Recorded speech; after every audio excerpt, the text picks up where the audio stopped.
العامية؟ مثلا الابداع باللهجه الذماريه عمد لا يزعل الذماري ايوه. ايش فيك يا ولد كيف انت؟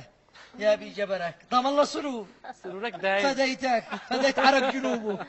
يعني بدأنا مذمر بعدها المحويت.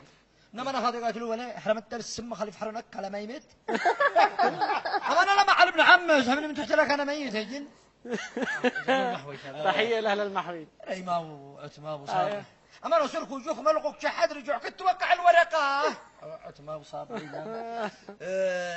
عدن عندك اعرف التوفق الثلاجه.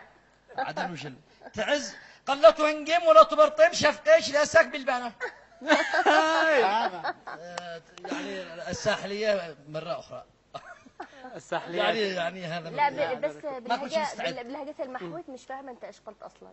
ايش هو يعني هو انت فاهم انت اصلا تتكلم عن ايش يعني؟ عيدها مره ثانيه. عيدها لها. انما انا خاطيه قاتله ضاربه. حرم لك السم سم. بيتكلموا زي حجه. ايوه نفس حجه سعدة.